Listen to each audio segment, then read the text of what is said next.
Lagi di Pro 1 RRI Singaraja, siaran kanal informasi dan inspirasi.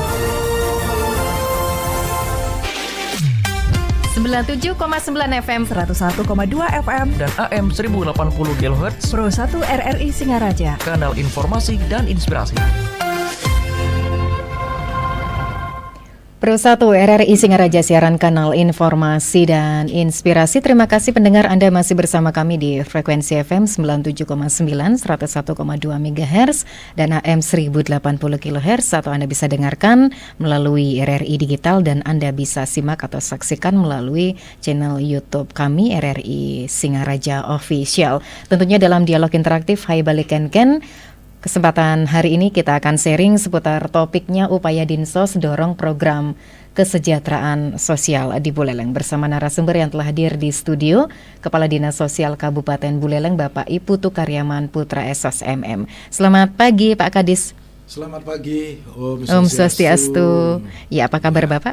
Asonggara, sehat dan berusaha maksimal berbahagia.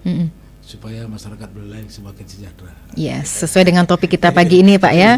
Jadi ada manfaatnya ke pendengar dan feedback serta menginspirasi begitu ya. Apa yang Bapak sampaikan nanti, baik itu pemaparan dan penjelasannya terkait Dinsos ini terus mendorong upaya ataupun program kesejahteraan sosial begitu Pak ya, yang ada di Kabupaten Buleleng.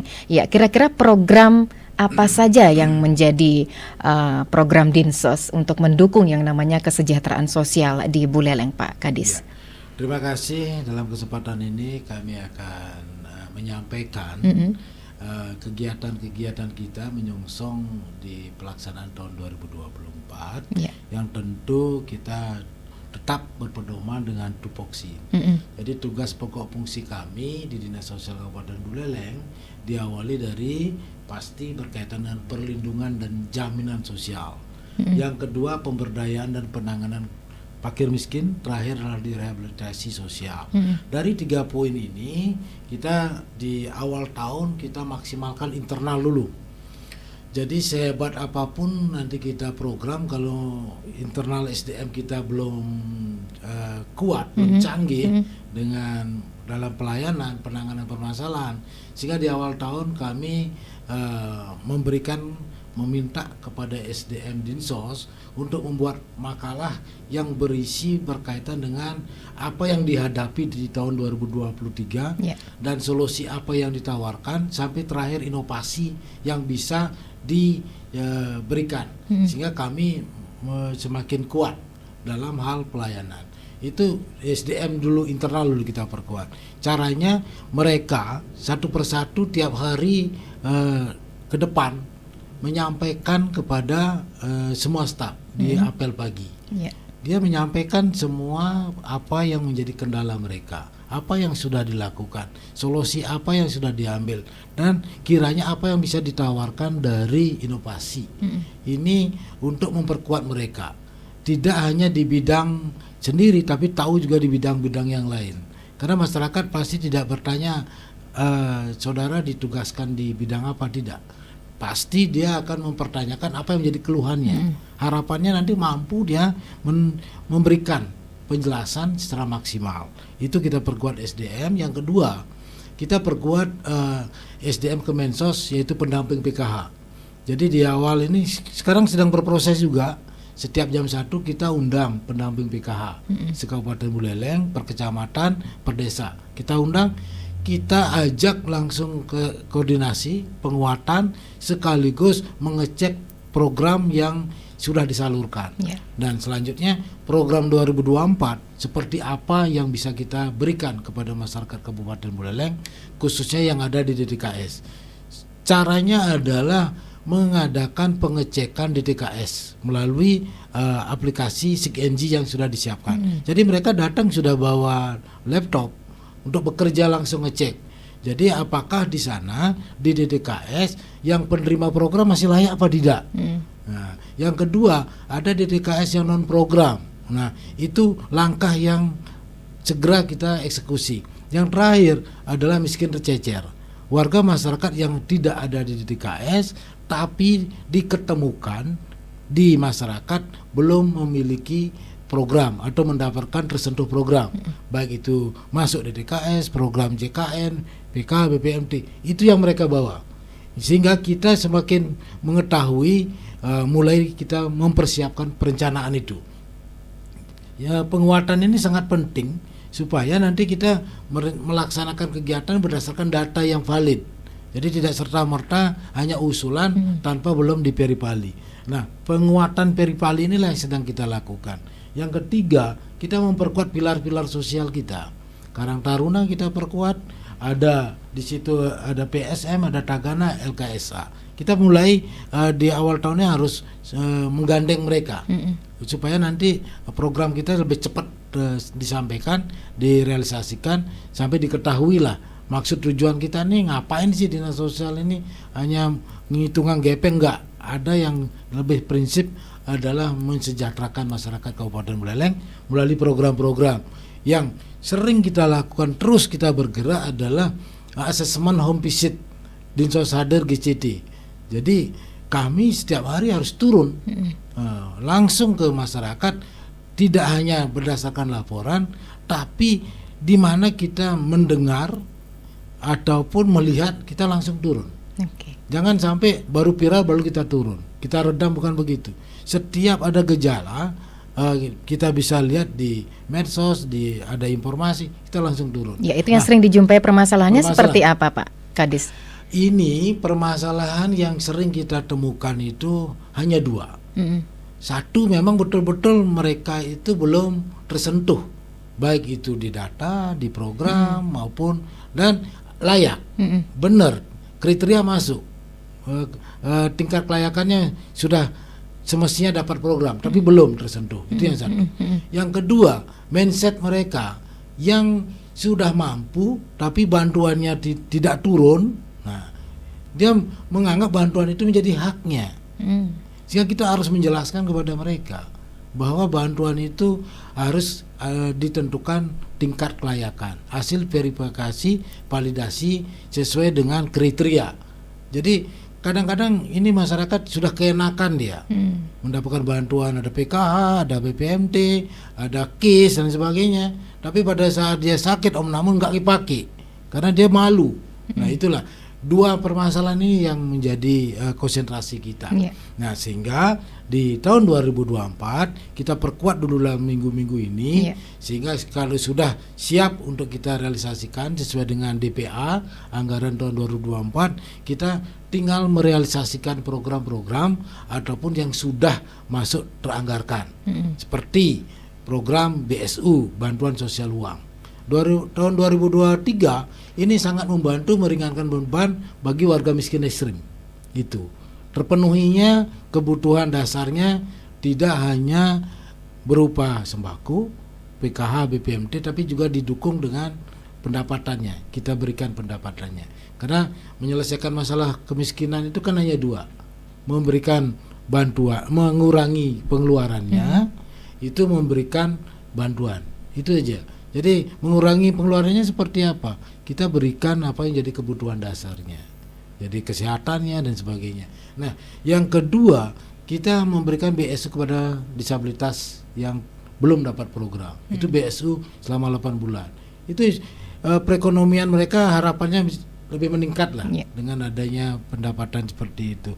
Jadi kesejahteraan inilah kita dorong dengan kebutuhan dasarnya terpenuhi, pendapatannya kita tambah, biaya pengeluarannya dikurangi.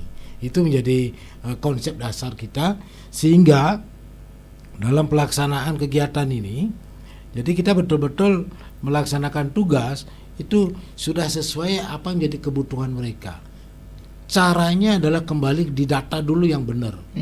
Jadi supaya penyentuhan program itu tepat sasaran, sehingga di bulan-bulan ini kita sudah mempersiapkan memberikan bantuan bibit babi kepada kelompok usaha bersama, kepada fakir miskin, berikan program-program kepada warga miskin tercecer, sampai dengan memberikan alat bantu kepada masyarakat yang disabilitas. Jadi dengan memberikan alat bantu, harapannya dia bisa beraktivitas. Jadi kalau ini bisa bekerja lah, kalau memang dia masih ada alat fungsi mereka bisa menghasilkan. Kita bersinergi juga dengan CSR dan sebagainya, kita persiapkan itu supaya permasalahan kesejahteraan sosial Kabupaten Buleleng kita bisa ringankan sehingga bisa mereka beraktivitas. Jadi dengan beraktivitas, harapan kami adalah berproduktivitas, dia bisa menghasilkan. Apalagi yang difabel kita dorong adalah di bulan-bulan ini kita akan cari data untuk berikan pelatihan, baik itu pelatihan barista, masas, itu kita kerjasama dengan Balai Sentra Matmia di Kemensos punya. Ini udah banyak hasilnya sehingga mereka sudah bisa bekerja jadinya. Itu dari tingkat layanan di disabilitas. Di program kemiskinan ekstrim kita di bulan-bulan ini kita akan cek kembali apakah tahun 2023 kemiskinan ekstrem di Buleleng yang sejumlah 349 itu sudah tercover enggak, sudah masih enggak dalam konsentrasi kriteria miskin ekstrim.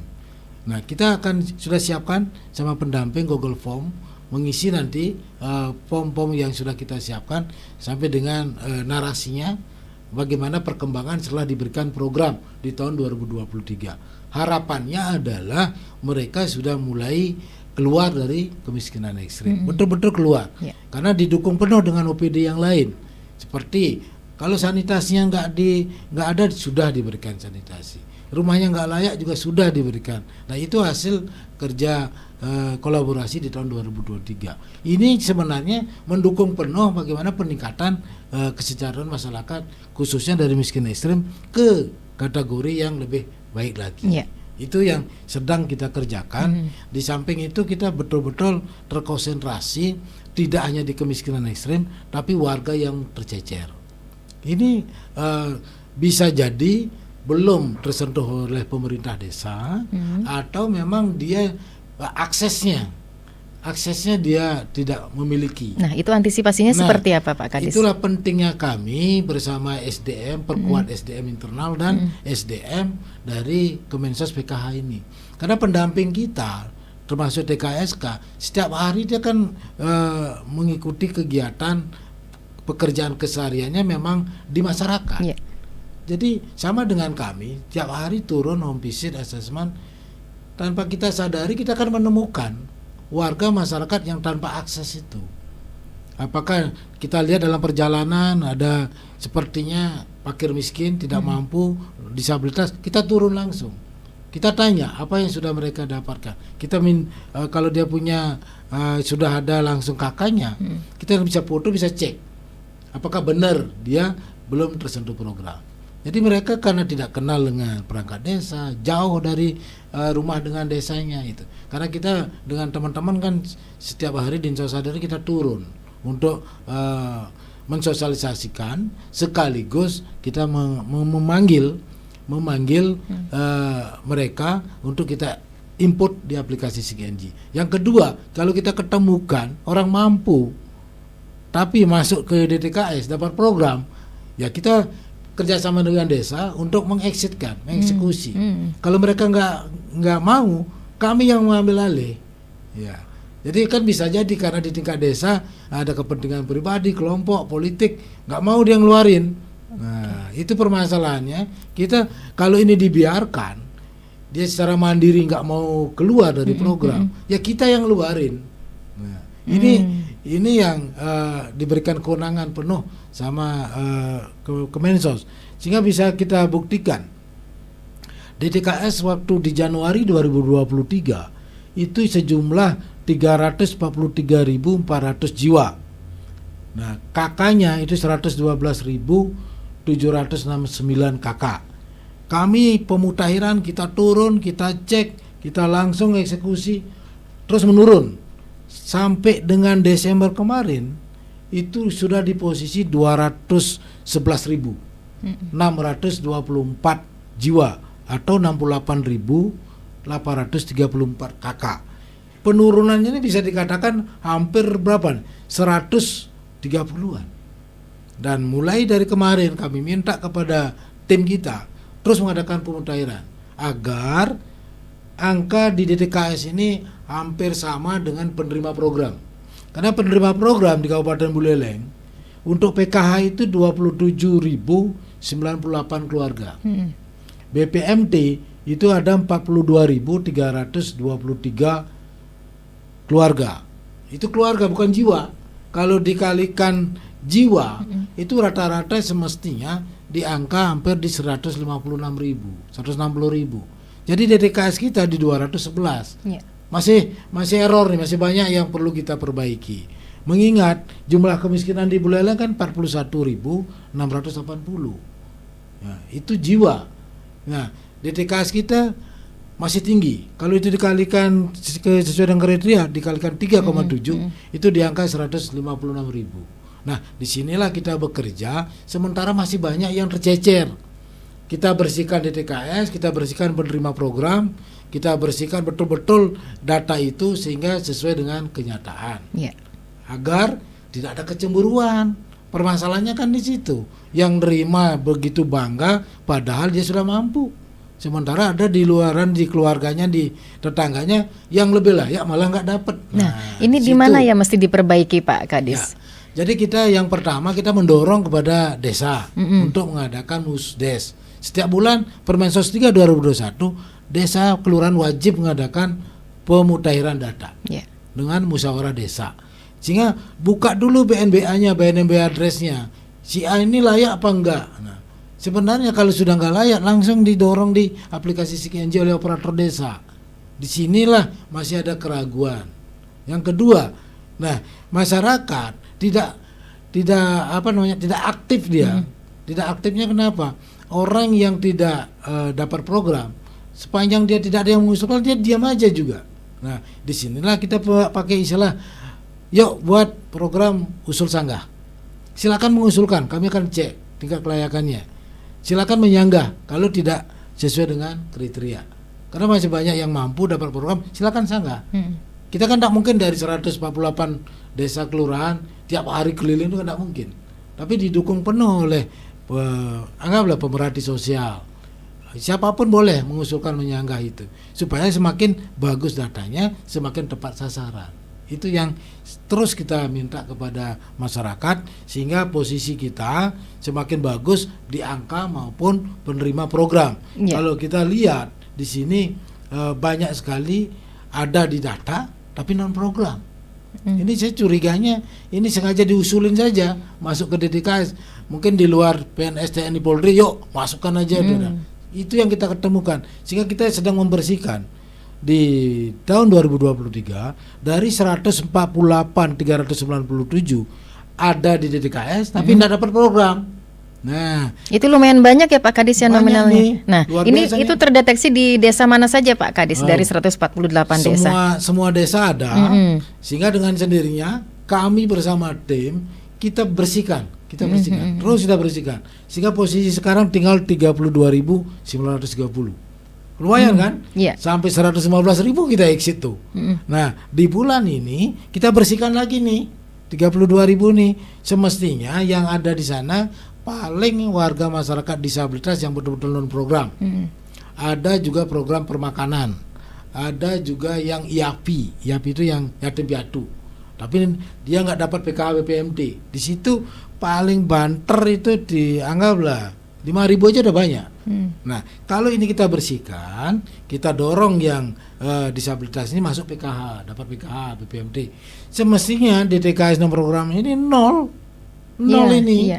Karena yang bisa dapat program kan betul-betul sesuai kriteria. Ini masih banyak, ini kita bersihkan nih dari berapa bulan kemarin. Akhirnya kita bisa keluarkan 115.000. Yang kedua, banyak juga warga masyarakat larut dengan program-program yang kiranya bisa mengganggu. Ada juga yang tidak tahu bahwa administrasi itu bermasalah. Contohnya, ada masyarakat mau cari dipinjam namanya. Nah, itu akhirnya dia buat surat keterangan punya usaha padahal sudah nggak punya kerjaan. Ini dengan sendirinya kan dikeluarkan oleh Kemensos karena berbasis NIK. Jadi dengan NIK saja udah tahu bagaimana kondisi real dari masyarakat itu. Jadi kelihatan kalau kami sudah berapa kali di kerjasama dengan Pusdatin muncul dia, klik linknya akan muncul rumahnya, semuanya kelihatan. Nah, disitulah kita dibikin malu gitu loh. Kok Buleleng masih saja mengajukan orang tidak sesuai kriteria. Kok masih saja sudah mampu dapat program. Nah, gimana langkah-langkahnya? Itulah kita terus bergerak. Asongkare dengan pergerakan penurunan DTKS dan DTKS non program, kemarin dari pusat data informasi Kemensos turun. Apa langkah-langkah Buleleng? Sehingga kita diatensi luar biasa, kita ajak turun langsung ke desa dan kelurahan. Nah, kenapa bagi yang sudah mampu mau keluar dari program, kita kasih program PENA namanya, Pahlawan Ekonomi Nasional. Jadi orang yang selama ini dapat PKH BPMT karena bagus ekonominya, berhasil, kita berikan program, keluar dulu dari program PKH BPMT, diberikan program PENA. Apalagi PENA itu adalah berupa alat kerja, permodalan. Kenapa? Memperkuat kesejahteraan Buleleng. Jadi program kementerian ini sangat luar biasa untuk mendorong Buleleng semakin sejahtera sebenarnya. Iya.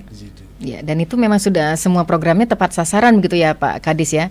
Pemutakhiran data apakah secara terus-menerus atau bagaimana Pak Kadis? Jadi pemutahiran data dari tanggal 1 sampai dengan tanggal 14 itu kita langsung cek ke lapangan.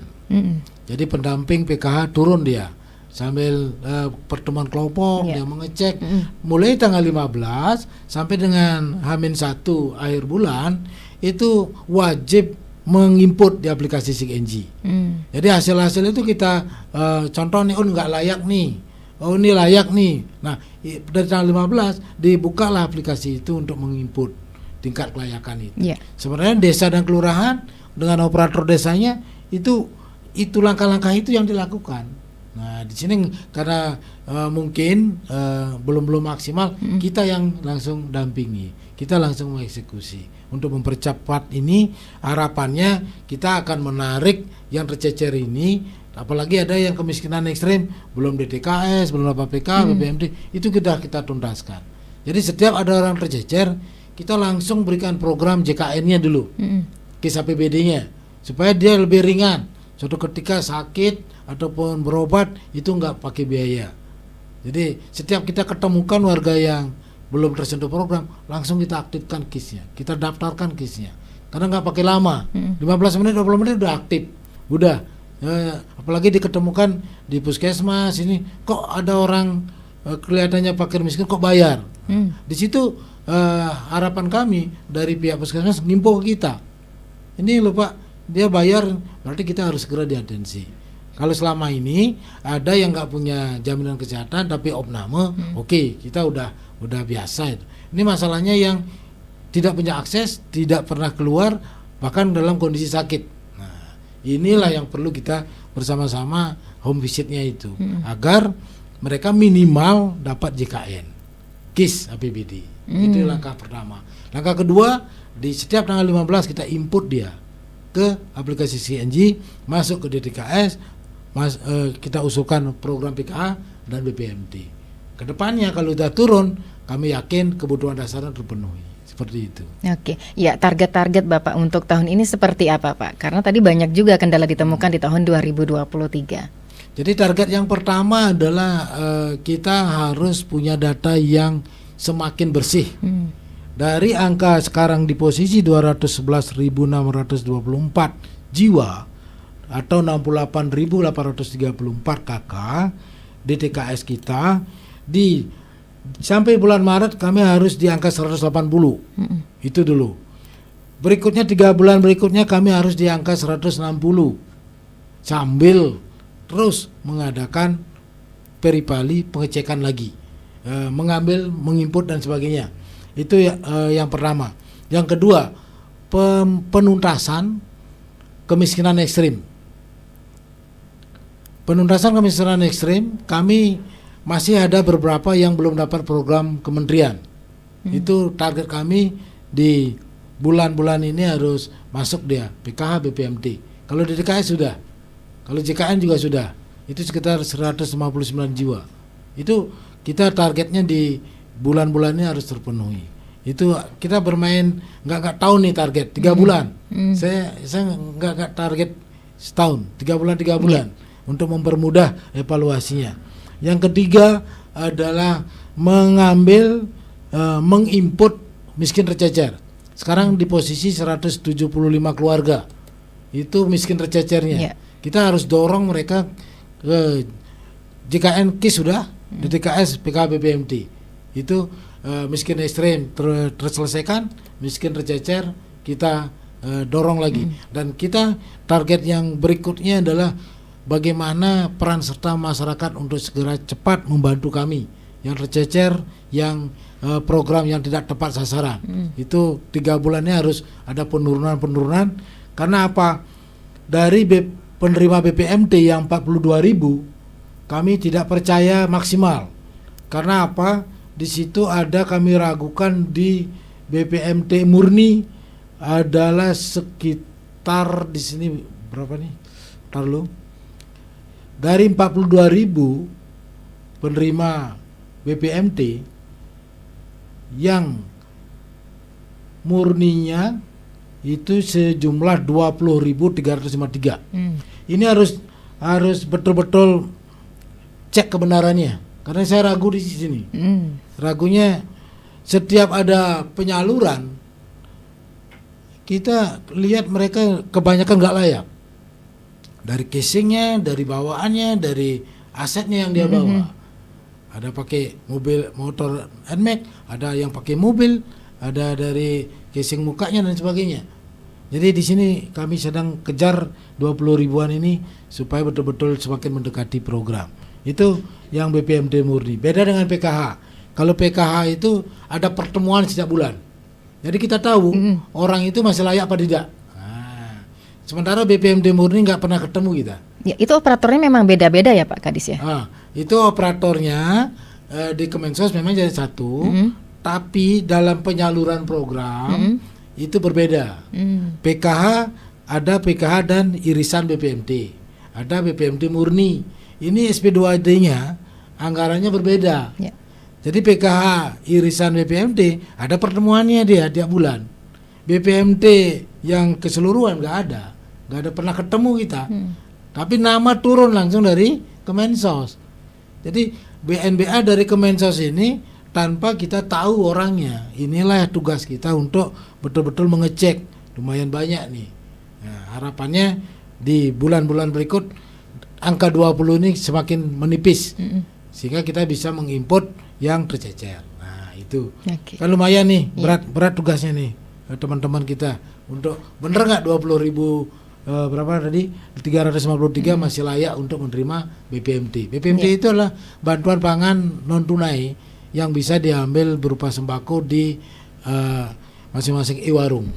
Itu kerjasama Kemensos dengan Himbara. Jadi kita nggak ada kaitannya. Hanya risikonya, dampaknya kita yang menerima. Karena kadang-kadang penerima ini tidak sesuai dengan kriteria tadi. Kan melapornya ke kita. Walaupun itu programnya Kemensos, tapi masih banyak yang tidak tepat sasaran. Tapi memang masih saja ditemukan Pak ya, ada kedekatan antar personal ketika penginputan data seperti itu. Kok sampai lolos Bapak? Sehingga dari Dinsos sendiri yang menemukan ini. Inilah kami sering mengatakan kepada teman-teman operator sama Perbekal sama Lurah, jangan ada dusta di antara kita lah gitu. Maksudnya apa? Janganlah kepentingan pribadi kelompok politik itu dibawa ke program. Nanti kasihan yang tidak ada akses itu malah termakin tersingkir, tidak dapat tersentuh gitu. Jadi kalau bisa pemutahiran itu betul-betul hasil peripali langsung ke rumahnya masing-masing. Jangan lagi bermain di belakang meja lah. Jadi baru pemutahiran, asanange atau sekiranya masih, nah itu jangan. BNBA address sudah diberikan, silakan dicek ke masing-masing rumahnya. Pada saat mengecek ke rumahnya, kita pasti ketemu permasalahan dan solusinya. Permasalahannya apa? Yang tercecer pasti ketemu. Orangnya lebih layak, malah belum kita import. Nah itu solusinya seperti apa? Disitulah bisa memberikan edukasi kepada yang menerima program. Ibu, kondisi ibu sudah bagus, sementara tetangga ini di sampingan kriterianya masuk, tapi belum pernah tersentuh program. Tolong dong Bu, graduasi keluar dulu, kasih yang ini. Itu sebenarnya yang kita inginkan, sehingga data itu semakin bagus. Yeah. Jadi orang-orang yang selama ini tidak punya akses, tidak dapat program, akhirnya tersalur. Kita pun bisa memberikan program yang lain kepada yang sudah mampu. Program apa? Pena tadi. Itulah pentingnya kami turun. Kadang-kadang kan laporannya seperti itu. Pak, kok orang mampu masih? Ayo mana yuk, cek yuk. Itulah kami sering seperti itu. Asesmen home visit itu, itulah ada manfaatnya. Tahu permasalahannya langsung, penyelesaian permasalahan langsung di tempat. Okay. Kalau semua desa, kelurahan bisa seperti itu, kami yakin sebenarnya di Buleleng untuk memudahkan peningkatan kesejahteraan sosial itu lebih mudah. Karena kita akan tahu, orang ini perlunya sanitasi, orang ini perlu perbaikan rumah, kan enak ya. Yeah. Tidak hanya kalau tidak diusulkan, kita nggak tahu kadang-kadang kan, OPD juga nggak tahu tanpa ada usulan. Disitulah pentingnya di tingkat desa, kelurahan, Musdes ditindaklanjuti dengan verifikasi, validasi data ke rumahnya yang kebersangkutan. Itu baru enak dia. Iya, wah luar biasa ya. Sebenarnya dari Dinsos sendiri sudah berupaya Pak ya, bagaimana masyarakat bisa sejahtera, dan itu pun harus didukung dengan data yang valid begitu ya Pak Kadis ya, objektif, mutakhir serta realistis yang merupakan barometer dari sebuah pelaksanaan program pemerintah khususnya kesejahteraan sosial sehingga lebih tepat sasaran. Kita juga menantikan atensi pendengar di 24644 atau bisa ke WA +1 di 0811 3999 790. Sembari menantikan atensi pendengar Pak Kadis, mohon izin kita jeda sejenak. 97,9 FM, 101,2 FM, dan AM 1080 kHz, Pro 1 RRI Singaraja, kanal informasi dan inspirasi.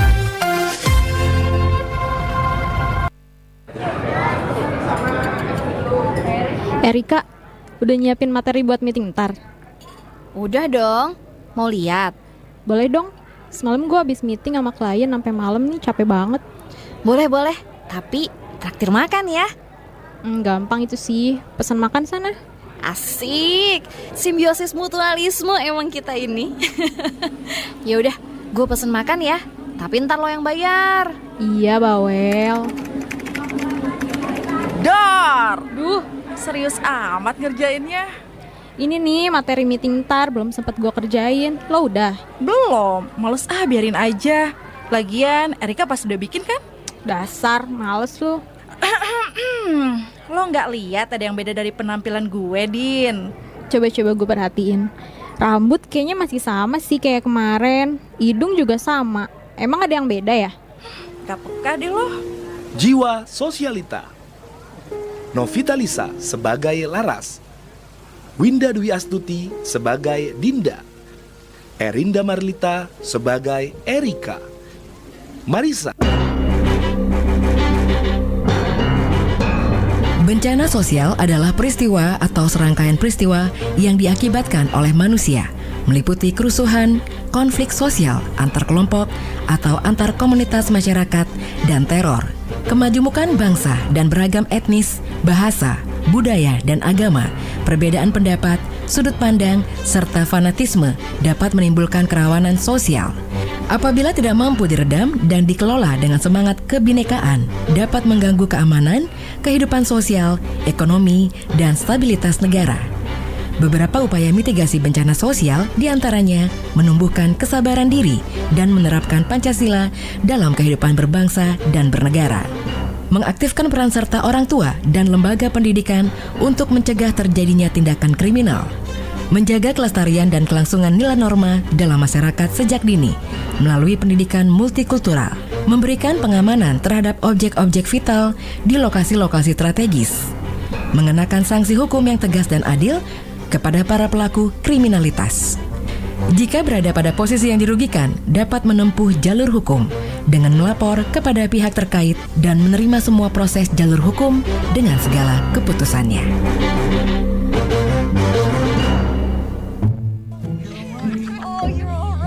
Ini anak memang sudah mau lagi-lagi TV yang nonton dia. Coba kalau mengantuk itu masuk tidur sudah kah?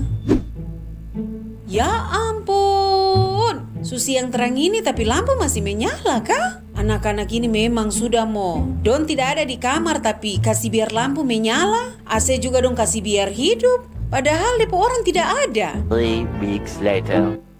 Ya astaga, tagihan listrik bulan ini banyak begini kah?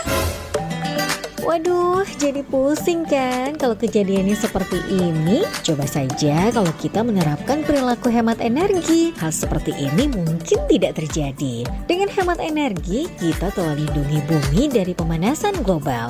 Tidak hanya menyelamatkan lingkungan saja, tapi juga membuat kita lebih hemat dalam pengeluaran. Yuk, biasakan hidup hemat energi. 97,9 FM, 101,2 FM, dan AM 1080 kHz. Pro 1 RRI Singaraja. Kanal informasi dan inspirasi. Iya, pendengar, tentu saja kita masih dalam dialog interaktif Hai Bali Ken dan seputar topiknya upaya Dinsos dorong program kesejahteraan sosial di Buleleng bersama narasumber Kadis Sosial Kabupaten Buleleng Bapak Iputu Karyaman Putra SOS MM. Kita masih menantikan atensi Anda pendengar di 24644 atau bisa ke WA Pro 1 ya di 08113999 790. Berhubung sudah berdering Pak Kadis, mohon izin kita sapa pendengar. Selamat pagi. Selamat pagi, Om Swastiastu. Om Swastiastu bersama Pak Anggas. Ya, baik. Semoga RRI tetap jaya di udara. Terima kasih. Silakan Pak Anggas. Selamat pagi Pak Karyaman. Selamat pagi Pak Anggas. Swastiastu ya.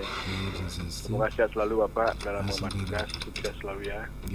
Sukses semua Pak. Nah begini, di Buleleng ini kan sudah termasuk jumlah kemiskinan masuk sudah bisa ditangani dengan signifikan oleh Pemkab Buleleng terutama yang dikasih mentor yaitu Dinas Sosial. Jadinya dulu kan semakin tahun semakin sudah untuk menangani kemiskinan semakin berkurang volumenya. Jadinya boleh katakan termasuk sukses buat Buleleng, Pemkab Buleleng dulu begitu. Nah ini juga jalan jeli-jelinya juga Dinas Sosial juga bekerja sama dengan instansi terkait baik itu di lembaga kontrol dan perbekel atau yang ada di jajaran di pemerintahan yang di bawah, sehingga setiap kegiatan apapun informasi pasti itu tetap ditanggapi oleh Dinas Sosial. Ini sangat saya apresiasi sekali karena faktanya memang seperti itu. Jadi mungkin dalam konteks ini kan tidak harus Dinas Sosial yang menjadi tanggung jawab kan gitu ya. Di sini sudah ada pemerintahan yang di bawah itu dari kepala dusun, sudah staf-staf di bawah kepala desa, camat harus ikut juga berkontribusi menyumbang bahwa informasi seperti apa penanganan yang lebih awal. Nah, sehingga nanti kadang-kadang misalnya kalau ada kejadian-kejadian yang tidak kita inginkan yang sifatnya kriminal, biar cepat menginformasikan kepada instansi terkait. Gitu. Jadi jangan sampai nanti ini tugas Dinas Sosial, jangan sampai seperti itu. Contoh real aja sekarang ini ada ODGJ misalnya, ODGJ yang saya katakanlah yang tentunya dia itu ditangani bisa oleh masyarakat dengan catatan seperti apa, minimal kita memberikan informasi dulu kepada Dinas Sosial bagaimana cara penanganannya, siapa nanti yang bertanggung jawab tuh. Apakah kita nanti ODGJ ini berasal dari mana? Kalau memang dia tidak jelas misalnya, otomatis kita nanti itu yang perlu kita diskusikan kan itu ya. Nah ini jangan-jangan sampai nanti ada salah satu staf yang di bawah berasumsi, ini bukan saya, nanti Satpol PP sama Dinas Sosial punya urusan. Itu kan tidak benar gitu, sehingga nanti namanya Dinas Sosial itu kan terbatas gitu ya, stafnya itu. Jadi intinya sekali kita harus masyarakat juga bisa menginformasikan, kedua juga staf di bawah biar berkolaborasi lah dengan Dinas Pendidikan, Dinas Sosial. Itu harapan saya. Tapi buat saya kepada Kadis Sosial ini sudah luar biasa, jadi jajarannya di bawah sudah bekerja maksimal kerjasama dengan masyarakat dan itu sangat menunjukkan bahwa sampai sekarang setiap pelayanannya apapun masalah BPJS dan lain sebagainya cepat tanggap Dinas Sosialnya. Sekian dan terima kasih. Om Santi Om. Inge, terima kasih Pak Anggas yang ada di kubu tambahan. Siapa dulu dong mentornya? Kadis Sosial lagi. Iya. Selain Pak Anggas, siapa lagi yang ingin berinteraksi langsung bersama narasumber? Karena topiknya sangat menarik ya. Ini menyangkut tentang kesejahteraan sosial. Ini langsung menyasar ke seluruh masyarakat yang bisa dikategorikan baik itu yang layak maupun tidak layak begitu ya Pak Kadis ya. Karena tadi sudah disampaikan juga oleh Pak Anggas, menurut perkembangan sampai saat ini di Buleleng sudah termasuk untuk kemiskinan terutama ini jumlahnya semakin menurun Bisa seperti itu ya Pak Kadis, ya. Betul. Ini tidak terlepas dari peran Dinsos ataupun beberapa pihak terkait, dan memang yang namanya berbagai permasalahan yang ada di masyarakat tidak harus Dinsos saja yang bertanggung jawab. Ada perangkat-perangkat desa begitu ya Pak Kadis, ya. Ada semuanya, salah satunya camat, kepala dusun harus ikut andil begitu. Nah, ini terkait dengan ODGJ, minimal kita sebagai masyarakat bisa memberikan informasinya ke Dinsos ya Pak Kadis, ya. Oke, silakan. Ya, terima kasih Pak Anggas, kebersamaan luar biasa. Jadi Bapak salah satu kalau tadi dibilang mentor, ya ini di masyarakat Pak Anggas mentornya. Mewakili masyarakat lainnya begitu ya Pak, ya. Karena kita harus satu informasi, satu sikap terhadap bagaimana tata cara penanganan permasalahan sosial. Karena permasalahan sosial betul tidak hanya dinas sosial, tapi semua mulai dari lini pemerintah desa, kelurahan. Pemerintahan desa, kelurahan itu pasti yang tingkat terbawah. Kalau dari RT-nya kelompok apapun namanya sampai di pemerintah desa, kelurahan, sampai kecamatan dan kita di OPD. Dan masalah kemiskinan kan kita kolaborasi dengan semua pihak sehingga menjadi tanggung jawab bersama permasalahan-permasalahan sosial. Dan langsung karena memang betul kemiskinan ekstrem sudah bisa kita hampir tuntaskan semua. Jadi tinggal memperbaiki datanya sekaligus berkaitan dengan kemiskinan yang belum tersentuh program. Yang berikut kita bicara ODGJ ini di Buleleng memang kadang-kadang saya geli ya dengan wilayah Kabupaten Buleleng ini. Kenapa? Kita memiliki wilayah membentang dari barat ke timur. Baratnya itu berbatasan dengan Gilimanuk dan ada pelabuhan. Nah, ada pelabuhan di situ, pelabuhan Gilimanuk. Jadi kami sering menemukan ODGJ itu orang dalam gangguan jiwa itu kan kadang-kadang tidak diketahui oleh keluarganya dan bukan dari keluarga itu. Maksudnya bukan dari orang Buleleng. Saya perhatikan di barat itu ada orang jalan terus, karena berapa kali kita temukan orang Jawa, orang luar Bali. Kita ketemukan di Banyupoh kemarin. Ternyata saya tanya di ujung sana, warung-warung sana, banyak katanya yang menurunin, ada orang turun di situ. Setelah itu dia berjalan kan, ada ya kalau jalannya ke arah selatan atau ke Jembrana ya oke. Tapi kalau ke kita berarti ke wilayah Buleleng. Nah, kalau ke wilayah Buleleng, kalau ada keluarganya pasti sih diambil kan. Nggak mungkin, apalagi orang Bali, orang Buleleng, kalau tahu keluarganya pasti cari solusi dia. Tapi kalau sampai ada orang jalan terlun-terlun tanpa ada ini, itu pasti lebih domainnya bukan orang Buleleng atau bukan orang Bali. Nah, sehingga kita berapa kali selesaikan itu. Kita bawa ke Bangli, setelah sehat kita kembalikan ke tempat asalnya. Kami anggap ketelantaran di situ, misalnya ya. Nah, itu sering terjadi di kita di Buleleng ini. Dinsos sering nanganin itu. Sehingga kami solusinya membuat satgas. Jadi satgas berkaitan dengan permasalahan sosial, khususnya ODGJ, ada 2. Kalau ODGJ-nya itu jelas ada keluarganya, kita upayakan keluarga dulu lah yang menyelesaikan. Karena di situ kan hubungan psikologisnya lebih bagus. Yang kedua, kalau dia dalam kondisi tidak mampu, kami dari Dinas Sosial memfasilitasi jaminan kesehatannya, kasih KIS. Silakan dah berobat ke Bangli gratis sudah. Nanti kalau sudah sembuh diinformasikan lagi. Jadi kami bagus sekali komunikasinya dengan RSC Bangli. Jadi yang kita antar itu dilayani dengan baik. Kalau sudah sembuh diinformasikan bahwa atas nama ini sudah sembuh, nanti diantarkan ke sini, diantarkan ke Dinsos. Dinsos lah yang mengantarkan atau menginformasikan kepada keluarganya. Itu yang ada keluarganya. Nah, permasalahannya sekarang kan yang tidak ada keluarganya ini kategori terlantar. Kalau kategori terlantar, kami harus memastikan dulu. Pertama, benar nggak dia ODGJ? Itu puskesmas lah yang punya ranah dulu. Yang kedua, benar nggak dia terlantar? Itu dari desa kecamatan, Muspika, Pak Camatnya dengan Pak Kapolsek menyatakan itu tidak ada yang mengenal dulu di wilayah itu. Nanti kalau bilang terlantar, contohnya dari desa A, desa B, itulah diinformasikan oleh Pak Camatnya dengan tim ini, dengan Satpol PP-nya biasanya. Kalau memang benar-benar tidak ada yang mengakui itu ODGJ itu, baru diambil langkah oleh Pak Camat, Satpol PP, Puskesmas, untuk kita dorong ke rumah sakit jiwa. Kami tinggal memberikan surat rekomendasi supaya gratis di sana. Nah, itu kalau terlantar, sehingga nanti kalau sudah sembuh kita bisa tanya dia dari mana gitu. Kalau memang dari luar Bali, seperti kami sampaikan tadi, kami akan menyampaikan ke provinsi dan mengembalikan karena kategori terlantar dia. Nah, ini ODGJ-nya. Nah, permasalahan yang ada sekarang di Buleleng, uniknya lagi masih ada keluarga yang tidak mau nerima.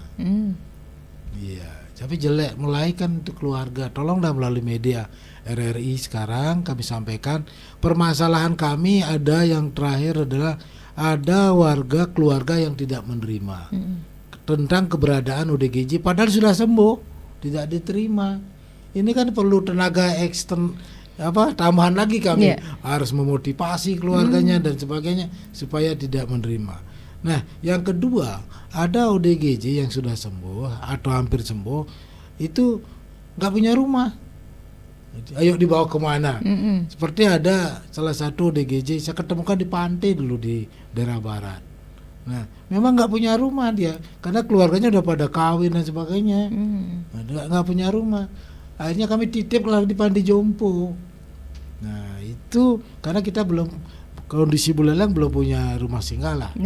Karena kalau punya rumah singgah kita tampung. Ya. Tapi dengan ditemukan permasalahan seperti itu, terpikirkan nggak Pak Buleleng punya rumah singgah? Iya. Jadi sebenarnya kami dengan Pak PJ Bupati sudah memikirkan, mempersiapkan ke ranah itu. Jadi permasalahan sosial tidak bisa tuntas.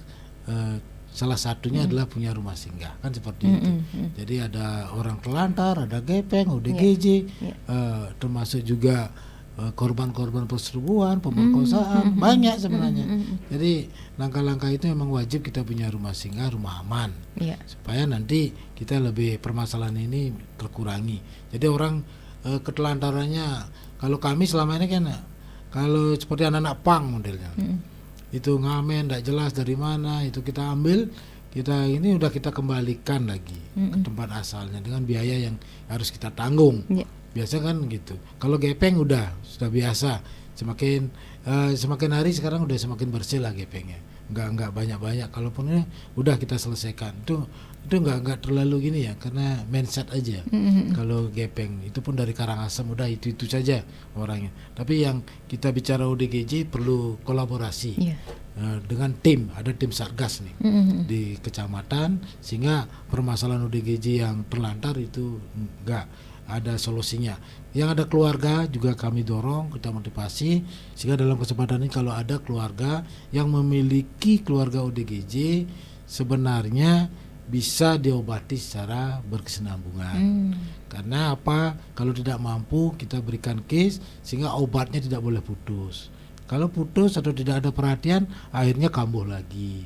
Yang repot kan keluarga. Tolong diperhatikan kalau ada keluarganya. Kalau kemarin bagus nih, ada di Pegadungan. Di Pegadungan, desa Pegadungan, sebentar saya ke lokasi ya, ke Pegadungan. Itu desa yang bersinergi dengan semua keluarga dan sebagainya. Katanya mau buatin rumah dan sebagainya. Itu bagus itu. Jadi ayo siapa lagi kalau enggak pemerintah yang ambil alih, berkolaborasi dengan keluarganya. Karena mungkin saja keluarganya kan sekarang pada ada kesibukan dan sebagainya. Tapi kalau desa bisa mengambil alih kan bagus. Kemarin juga di desa barat di Sumberkimo juga begitu. Tiba-tiba orangnya mengarah seperti ODGJ. Jadi kita tidak bisa menyatakan dia ODGJ, nggak bisa. Harus proses kaitannya ke medis dulu. Kalau memang medisnya menyatakan ODGJ benar, terus ada keluarganya, kalau nggak mampu kita fasilitasi. Jadi mungkin ODGJ ini bagi yang sudah ini agak nggak bisa putus perhatiannya, karena di situ ada obatnya, ada memperlakukan mereka seperti ini, seperti biasa saja. karena ini agak-agak susah nih. Karena kalau kita bedakan dia, jangan diperhatikan, obatnya habis ya kembali lagi kambuh. Ini udah berarti kan mengganggu. Mudah-mudahan sih kenyamanan lingkungan tidak terganggu. Tapi kalau pada saat tertentu dia melakukan yang kiranya mengganggu, kan berisiko, berdampak. Seperti ada dulu di 2 bulan yang lalu di daerah barat kan seperti itu. Dia terlalu aktif, dia membersihkan pekarangan orang, rumah orang, terlalu aktif, maksudnya baik, tapi kan belum tentu rumah yang dibersihkan itu mau dibersihkan, kan nggak nyaman, dia terganggu. Nah itulah konflik-konflik seperti itu harus kita selesaikan di tingkat bawah oleh keluarga dan pemerintah desa. Masa sedikit dinas sosial kan kasihan juga kita ya. Bukannya tidak mau membantu begitu ya Pak ya. Karena itu masih ada keluarganya. Iya, oke. Paling tidak menghargai ya karena masih punya keluarga begitu. Tapi sebenarnya memang secara realita begitu Pak ya, miris juga ya Pak permasalahan-permasalahan seperti itu. Selain Bapak sampaikan tadi geli dengan ada yang mengkoordinir begitu ya Pak ya. Betul. Jangan sampai itu semua ke Bali Utara Pak, ke Singaraja. Itu dah kami minta tolong dengan pemerintah desa yang paling barat, juga Pak Camat Gerogaknya. Kami selalu mengantisipasi kalau ada diketemukan itu, kalau bisa disisir sasar dorong lah. Sisir sasar terus disisir sasar dorong lah ke barat-barat atau kemana. Gitu. Jangan sampai ke Buleleng ya Pak ya. Jadi terganggu aktivitas kenyamanan warga masyarakat itu, apalagi nanti dia namanya ODGJ kan tidak tahu dirinya seperti apa. Jadi mengganggu kenyamanan masyarakat lah. Itu pendekatan kami dengan pemerintah desa yang ada di daerah barat. Karena kalau sudah ke timur ya udah ini sampai di mana, desa mana nanti yang merasa nggak nyaman, ada info baru kita ambil alih bersama dengan tim Satgas di Satpol PP di kecamatan, ada puskesmas, ada dari kepolisian dan sebagainya. Yang kedua, ODGJ yang keluarga kalau memang nggak mampu, tinggal informasikan, kita bisa fasilitasi. Gitu. Bisa kerjasama, mungkin kalau mobil nggak punya atau kendaraan tidak mampu sewa, itulah peran serta pemerintah desa. Jadi pemerintah desa, kecamatan mungkin bisa pinjam kendaraan di operasional di kecamatan, karena untuk warga tidak mampu. Kalau ke kami, kalau orangnya betul-betul nggak mampu, kita minta tolong sama puskesmas. Di situ ada ambulan, ada orang medis.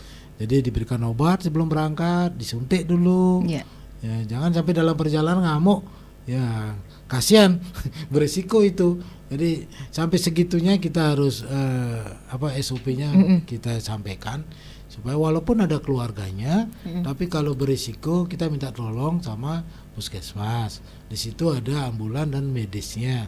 Sebelum berangkat diberikan obat dan disuntik dulu. Dalam perjalanan nyaman. Nah, nanti masalah di sana kita sudah gratiskan melalui KIS PBI APBD. Oke. Baik Bapak, karena keterbatasan waktu Pak Kadis, tanpa terasa ya hampir mendekati pukul 10. Pesan penting apa Pak Kadis yang ingin disampaikan terkait topik pagi ini demi mewujudkan Buleleng begitu ya dalam satu data kesejahteraan sosial? Silakan. Ya, terima kasih. Jadi kami dari Dinas Sosial Kabupaten Buleleng mengharapkan kepada masyarakat, termasuk juga pilar-pilar sosial, pemerhati sosial, pemerintah desa dan kelurahan untuk bersama-sama berpartisipasi aktif dalam rangka penanganan kemiskinan ataupun warga yang belum sejahtera di wilayahnya masing-masing, dengan untuk mengadakan pelaksanaan verifikasi, validasi data secara berkesinambungan, dengan harapan nanti program-program yang diberikan itu tepat sasaran, mengurangi risiko kecemburuan dan kerawanan sosial. Karena komitmen Bapak PJ Bupati adalah penurunan kemiskinan dan peningkatan kesejahteraan sosial menjadi komitmen Bapak PJ Bupati melalui program-program tidak hanya di Dinas Sosial dan tentu OPD dan CSR yang semua berperan aktif untuk meningkatkan kesejahteraan sosial di Kabupaten Buleleng. Demikian kiranya, terima kasih, mohon maaf jika ada yang kurang berkenan. Kami akhiri dengan para musanti. Om Santi Santi Santi Om. Ya, pendengar, closing statement tadi menutup jumpa kita dalam dialog interaktif Hai Balik Ken seputar topiknya upaya Dinsos dorong program kesejahteraan sosial di Buleleng. Terima kasih kepada Kadis Sosial Kabupaten Buleleng Bapak Ibu Karyaman Putra Esos MM atas kehadirannya dan sudah sharing bersama pendengar. Dan sekian dialog interaktif Hai Balik Ken edisi Rabu 24 Januari 2024. Terima kasih atas kebersamaannya dan sampai jumpa. 97,9 FM, 101,2 FM, dan AM 1080 kHz Pro 1 RRI Singaraja, kanal informasi dan inspirasi.